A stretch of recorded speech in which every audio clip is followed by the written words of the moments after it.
有馬溫泉嘅金湯私人風呂真係好舒服啊！係啊，好開心啊，仲可以一齊浸，耶！Hello， 歡迎收睇阿 Shiba TV。上一集我哋同大家食爆神戶，開箱咗5間神戶偶以外必食嘅餐廳，其中一間仲係響日本美食網 Tabelog 有高達3.91分嘅炸豬扒 Omakase 名店。想知多啲嘅話，可以睇翻我哋上一條片。而今集我哋會同大家去有馬溫泉，介紹一間性價比超高嘅日歸溫泉旅館，喺嗰度可以一次過浸晒金湯同埋銀湯，仲會介紹埋有馬溫泉嘅一日遊攻略。影片開始之前，記得俾個 like 呢條片 ，subscribe 呢個 YouTube channel， 同埋 follow 埋我哋個 IG 啊！早晨，我哋今日會由神戶出發去有馬溫泉。出發之前會先喺神戶食個早餐先。今次我哋會開箱呢間餐廳嘅早餐，由今次嘅住宿酒店行過嚟，只需要大約7分鐘左右。佢喺日本美食網 Tabelog 有3.58分，早餐嘅選擇都算多。餐廳由朝頭早6點半就開始供應早餐，一行入餐廳會見到半自助飲品區域，我哋會先坐低點餐，一陣間再介紹呢個區域。呢間餐廳係有大約180個座位，環境係幾大，入邊嘅裝修係以森林做主題。佢喺附近仲有另一間姊妹店，而呢度嘅早餐有三文治同埋沙律等等可以選擇。點餐之後可以出去自助飲品區域度拎嘢飲，而自助飲品區域嘅右邊有賣蛋糕，呢啲蛋糕係要另外加錢嘅。過少少就係自助飲品區域，飲品嘅選擇都幾多。呢邊有牛奶、果汁、凍咖啡、凍茶等等，仲有維他命飲品，亦都有羽衣甘藍果汁。而另一邊係熱飲區，有熱咖啡同埋熱茶。而飲品區域嘅左邊有個凍櫃，呢個凍櫃有賣自家製嘅三文治，放喺呢度嘅三文治係俾客人買走食為主。仲有賣鳥取縣產嘅乳酪飲品。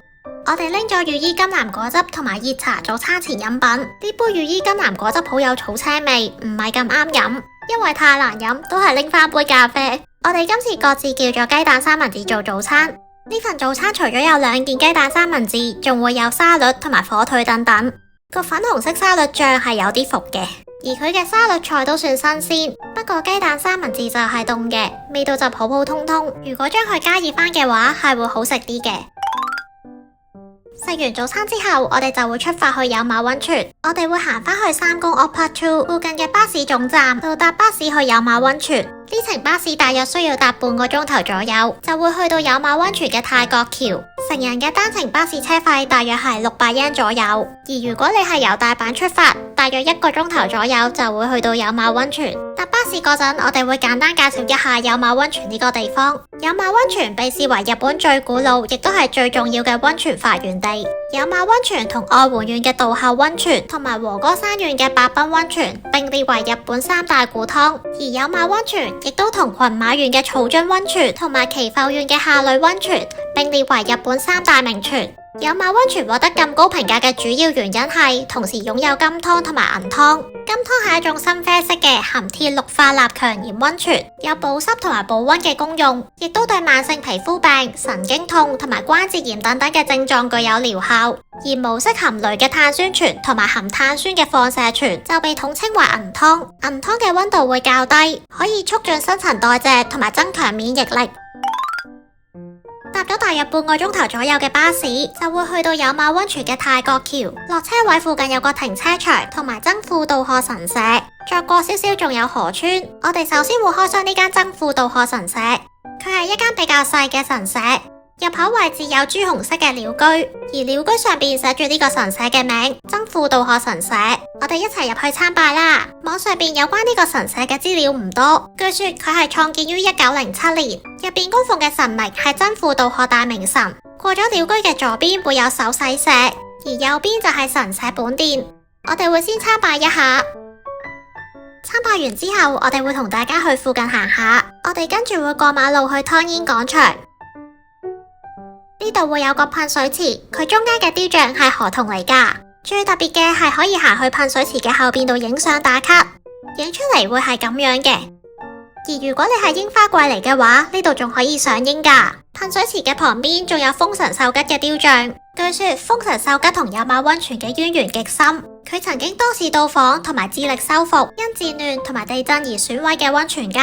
而豐臣秀吉最中意浸有馬溫泉嘅金湯，經常會同佢嘅夫人玲玲嚟呢度浸溫泉。而家望到嘅就係有馬村親水公園，佢係位於湯煙廣場嘅對面。呢條紅色橋就係以豐臣秀吉嘅夫人而命名嘅玲玲橋，響呢條橋上面亦都有佢夫人嘅雕像。我哋響度行咗一陣就出發去浸日歸溫泉。我哋今次預約咗御杏莊花傑亞里馬溫泉日式旅館。正式開箱之前，簡單講下點樣預約。我哋係透過佢嘅官網預約，而官網嘅連結已經放咗喺 info box。網上預約嘅方法好簡單，首先喺官網嘅右上角撳日歸預約，之後會彈去另一個頁面，喺黃色位置選擇日期、報屋數目同埋人數等等，之後撳檢索，跟住會見到搜尋結果。成人每位嘅日歸價格大約係12,650 yen， 呢個價錢係俾大家參考下。因為唔同嘅日子價格係會有啲唔同，所以確實嘅價格要參考翻佢哋嘅官網。講翻今次嘅日歸溫泉，佢係喺上晝11點半至到晏晝2點半，可以自由使用佢嘅大浴場，亦都會包埋一餐懷石料理午餐。之後撳預約，跟住就會去到預約內容嘅頁面。呢個最平價嘅日歸溫泉套餐每日只限5組客人，所以最好早啲預約。之後碌到落最底再撳確認，再之後碌落啲輸入埋個人資料，同埋用信用卡俾錢就得噶啦。我哋今次仲有加錢預約埋佢嘅私人風呂，價錢係每人2200 yen， 就可以浸45分鐘嘅金湯私人風呂。一陣間會同大家開箱埋佢。我哋之後去咗附近嘅 Tourist Center， 揾嗰度嘅工作人員幫手打電話俾溫泉旅館，因為呢間溫泉旅館有提供免費嘅接駁車服務，可以由有馬溫泉附近接載客人去到溫泉旅館。呢架接駁車入邊大約有8個座位，當然你亦都可以選擇步行去溫泉旅館。不過如果你有大型行李嘅話，我哋覺得搭溫泉旅館嘅接駁車係會好啲嘅，因為要行上山同埋都有啲車。而自駕嘅話就可以泊喺溫泉旅館對面嘅停車場。呢間就係我哋今次預約咗嘅溫泉旅館，一齊入去望下啦。一行入去會見到酒店嘅大堂，中間有休息嘅區域，再行入啲就係旅館嘅商店。我哋會先去 check in 先。check in 完之後就可以上7樓度浸溫泉，因為我哋今次係預約埋私人風呂，所以一上到嚟就見到旅館嘅職員喺度等緊我哋，好多謝佢哋細心嘅安排。呢個私人風呂叫做花心，佢係一個金湯嘅半露天私人風呂嚟嘅。如果你係旅館嘅住客或者日歸客人，就可以每人另加2200 yen， 喺呢個私人風呂度浸45分鐘。而確實嘅價錢、預約嘅時間同埋安排，可以參考翻旅館嘅官網，或者直接同旅館查詢。一行入去嘅左手邊係洗手間，而右手邊就係換衫嘅地方同埋私人風呂。呢度嘅個人護理用品都幾齊全，另一邊有毛巾同埋放衫嘅地方。再行入啲就係沖身嘅地方同埋私人風呂，佢有2個沖身位，亦都提供洗頭水、沐浴露等等。而另一邊就係今次嘅重點，金湯嘅私人風呂。因為係半露天嘅關係，通風係幾好。佢係有類似百葉簾嘅屏風，唔使太擔心私隱嘅問題。你會見到金湯嘅泉水係呈深啡色，之前都有講過，佢係有保濕同埋保溫嘅功用，亦都對慢性皮膚病、神經痛同埋關節炎等等嘅症狀具有療效。浸完私人風呂出返嚟之後，同一層仲有大浴場，一出 lift 嘅右邊係女性嘅大浴場，中間嘅位置有休息嘅地方，有免費嘅自助飲品機同埋燈，而左邊就係男性嘅大浴場。要留意呢個大浴場喺朝頭早9點半至到中午12點係會做大清潔，而日歸嘅時間係朝頭早11點半至到晏晝2點半。我哋會建議重疊嗰段時間，即係上晝11點半至到中午12點，就選擇食午餐先，或者加錢去 book 啱啱開箱嘅私人風呂。因為男女嘅大浴場係唔影得嘅，所以我哋呢部分就會用聲音導航同大家開箱。呢度嘅大浴場係有分露天同埋室內部分，有齊金湯同埋銀湯嘅溫泉浴池。金湯嘅話，我哋會中意浸室內嗰個金湯浴池多啲，因為佢係喺室內嘅關係，泉水嘅溫度會保持得好啲。而銀湯嘅泉水係呈透明，佢嘅水溫係比較低。銀湯嘅話，我哋會中意露天嗰個多啲，佢有2個類似浴缸嘅單人浴池，可以成個人瞓喺嗰度，望住個天空咁嚟浸銀湯，真係幾正噶。而我哋係平日去，入邊人流都唔算多。我哋入去大浴場嗰陣，入邊淨係得3個日本人喺嗰度浸緊。之後會開箱埋呢個日歸溫泉包嘅午餐，佢係有3個時間可以選擇，分別係上晝11點半、中午12點同埋中午12點半，係會安排客人喺旅館房間入邊度食，可以順便同大家開箱埋呢度嘅標準普通房間。我哋今次會安排4樓嘅房間，一行入去首先會有個玄關位，過咗玄關位就係大廳，佢係一間和式嘅房間嚟嘅。而家放餐台嘅位置，亦都係夜晚放榻榻米嘅位置。房間入邊仲有溫泉旅館必備嘅舊式按摩椅。再行入去會有間細房，呢度會有衣櫃同埋放榻榻米嘅櫃。而另一邊就係洗手間，直行入去就係浴室。我哋開箱完房間出返嚟，就見到旅館職員已經預備好午餐嘅食物，好感謝旅館職員嘅安排。首先會有前菜同埋火鍋，前菜就有4種刺身。佢嘅刺身都算厚切同埋新鮮，係唔錯噶。除咗刺身之外，仲有4款前菜，有菠菜、壽司、蔬菜酥同埋類似蒟蒻嘅物體。而火鍋就會有三文魚、豆腐、蔬菜等等。呢個三文魚火鍋嘅味道係 OK 嘅。之後會上多2款和式前菜，呢個西京燒嘅味道係唔錯噶，佢嘅肉質都算結實。跟住會試埋呢個汁煮蘿蔔，呢個我哋就覺得麻麻地。主要係因為唔係咁中意個汁嘅味，再之後會上薄牛肉鐵板燒，呢個係幾好食噶。整體嚟講，我哋覺得呢個日歸溫泉包嘅午餐係唔錯噶，佢嘅食材都算新鮮好食，而呢度嘅職員係好細心。雖然佢哋會講自己嘅英文唔係太好，但其實佢哋係講得好好，基本嘅溝通完全係冇問題嘅。最後會試埋呢個茶味嘅啫喱，佢有淡淡嘅茶味，都係幾好食噶。食完午餐之後，我哋就上返去7樓度浸大浴場。可能係咁啱我哋去嗰日冇咩人，旅館職員俾我哋浸耐啲，可以去到晏晝3點半。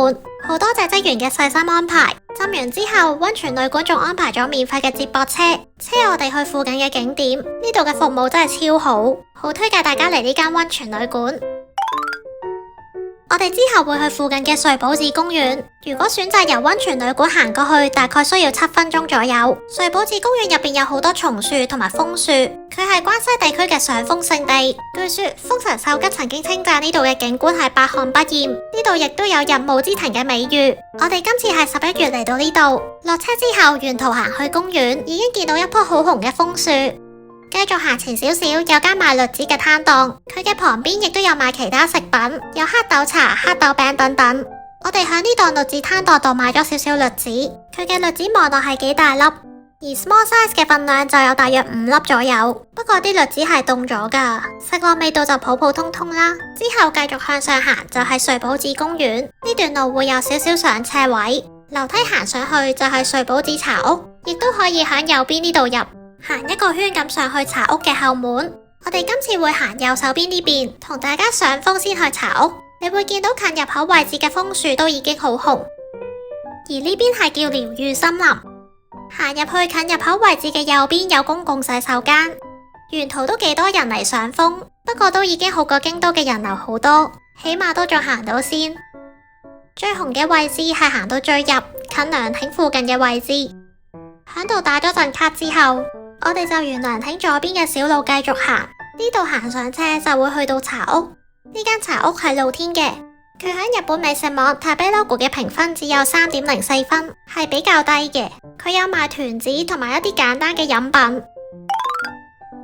離開瑞寶寺公園之後，我哋會行去雪國稻荷神社，呢段路大概需要行10分鐘左右，主要係落斜為主。呢座雪國稻荷神社嘅面積唔算大，要行少少樓梯先上到去呢座神社。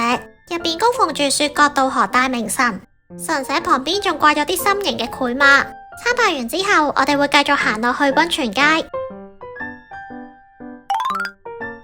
由雪國稻荷神社行3分鐘左右，就會嚟到一間炸雞店，店名叫做 Yappy。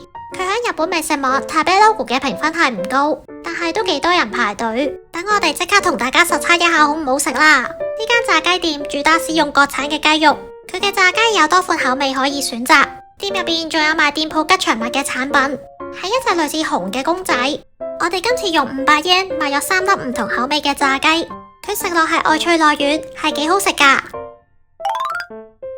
之後我哋由炸雞店行1分鐘左右，就會嚟到呢間雪糕八名店。呢間我哋覺得係嚟到有馬必食嘅，但但真係要早啲嚟，因為我哋嗰日晏晝嚟到，好多口味都已經賣晒。呢間雪糕店主打使用綠夾生牛奶同埋新鮮嘅生果嚟製作 gelato。佢喺日本美食網 Tabelog 係有高達3.61分，亦曾經向世界同埋日本雪糕比賽拎過獎。我哋今日係遲咗少少嚟，所以見到佢個雪糕櫃都清得七七八八，淨係得返3款雪糕口味。我哋今次就會試晒呢3款，另外仲叫咗杯咖啡。而呢間雪糕店嘅店鋪面積都算大，佢分為2層，而家望到嘅係地下1樓嗰層，行樓梯就會上到去2樓，嗰層有大約18個座位。我哋今次係坐喺地下1樓嗰度食雪糕。首先杯熱咖啡係幾有驚喜噶，飲落係帶有少少果香味，幾好飲噶。左邊嗰杯雪糕就係人氣 No.2 嘅有馬蘋果酒配淡露島檸檬，右邊嗰杯雪糕就係冰庫縣藍莓乳酪味，再加梨配法國白酒味。首先會試咗佢嘅人氣 No.2 嗰杯先，呢杯嘅質地係比較似雪巴，食落有淡淡嘅檸檬味，係幾清新好食噶。跟住會試藍莓乳酪味雪糕，呢款嘅質地會 creamy 少少，食落係好有藍莓嘅甜味。最後會試埋旁邊嘅梨配法國白酒味，呢款嘅白酒味超香，我哋最中意呢一款。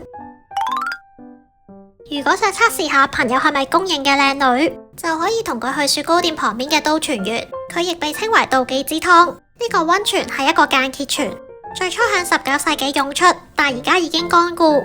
相傳喺江戶時代，一位盛裝打扮嘅女子企喺呢個溫泉前面，就會有泉水湧出。之後我哋會沿溫泉街繼續行，去食有馬溫泉嘅名物明石燒。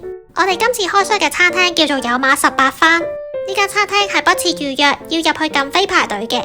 餐廳嘅位置唔多，只有大約12個座位。我哋嗰日等咗大約15分鐘左右。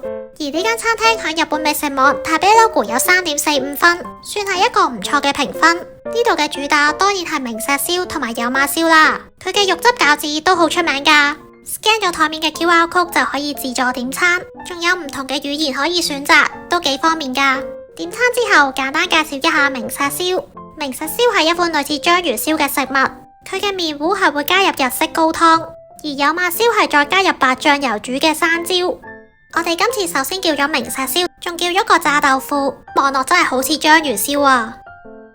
佢入邊嚿章魚係嚟自淡路島，食之前要點一點呢個汁，佢係用堅魚高湯同埋海帶高湯調製而成。我哋覺得點咗係會多咗少少鮮味，食落佢會比章魚燒腍身少少，入邊嚿章魚係幾大嚿同埋彈牙噶，真係幾好食噶。店員推介我哋加埋呢個柚子粉落去，係會再好食啲噶。